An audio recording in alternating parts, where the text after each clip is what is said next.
Let's understand the functions of SOC team through an example. Consider a kingdom of medieval times. There would be a palace, and the palace will be protected by a fort.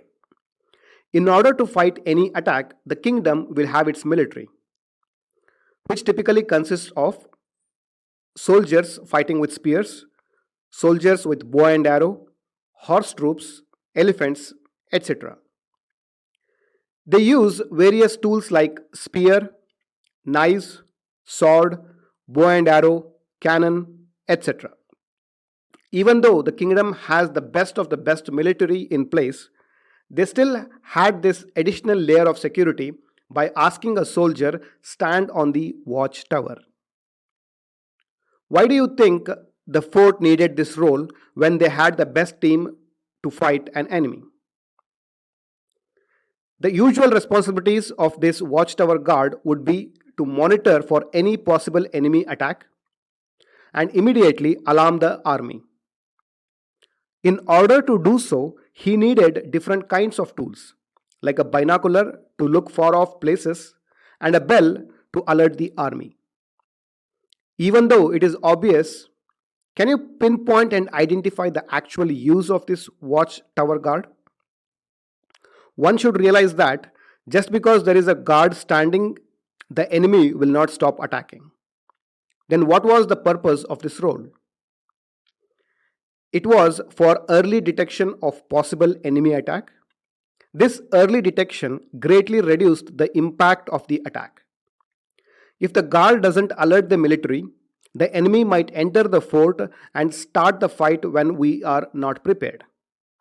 But because of this guard, we have some time for the military to get ready, go out and fight the war, thereby reducing the damages both in terms of life and properties. So, the important words here are early detection and reducing the impact. Now, let's compare this to cyber warfare. All the different kinds of military that was there to protect the fort are similar to all the teams that we have to protect the network, like endpoint security, network security, vulnerability assessment teams, IAM teams, etc. These are the teams that work day in, day out to prevent any attacks happening. Just like the way military uses different tools, the cyber teams have their own tools to protect the organization. The responsibility of the watchtower guard lies in the hands of SOC, and similar to how this guard has his own set of tools, SOC 2 uses different tools like SIM, SOAR, threat intel, and various analysis tools. So, what is SOC?